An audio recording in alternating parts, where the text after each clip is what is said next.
Dance culture હવે કેવું લાગે છે તમને? એ ટાઈમે ડાન્સ કલ્ચર અલગ હતું, હવે ડાન્સ કલ્ચર થોડું અલગ લાગે છે તમને? યાર હર 5-5 વર્ષે 3-3 વર્ષે બધી વસ્તુ બદલાય છે નહીં, હરેક વસ્તુનો. તો પહેલા કંઈક અલગ હતું, આ વખતે થોડું અલગ છે, હવે થોડું ફાસ્ટ છે.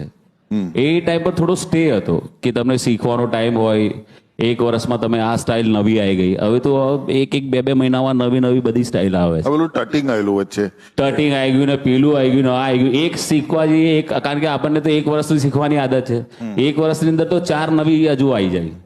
તો થોડા મેં તો હવે આને થોડું રાખીએ, આપણે જે કર્યું એ એટલું બરાબર છે, હવે ના થાય. પણ હવે એ ટાઈમ પર અમે લોકો ક્લાસમાં 6 વર્ષથી 7 વર્ષથી વધારે લેતા નતા કે એટલા નાના છોકરાઓ એની ઉપર નહીં. હમણાં તો 5-5 3-3 વર્ષના છોકરાઓ જે સ્ટેજ પર કરી રહ્યા છે. તો આ એક અલગ વસ્તુ છે કે પ્રોબ્લેમ શું છે કે મા બાપ ધકેલે છે ને બાળકોને કે બેટા કેટલું સરસ કરે છે તું, ફાઇન કરે છે એકદમ, અને વિડીયો લે ને એવું બધું કરે. મનનભાઈ કઈ તો ટેલેન્ટ હશે ને. આપણે ત્યાં 4 વર્ષનું બાળક પોતાના જ ગુંગા ખાતું હતું ભાઈ. કઈ હશે.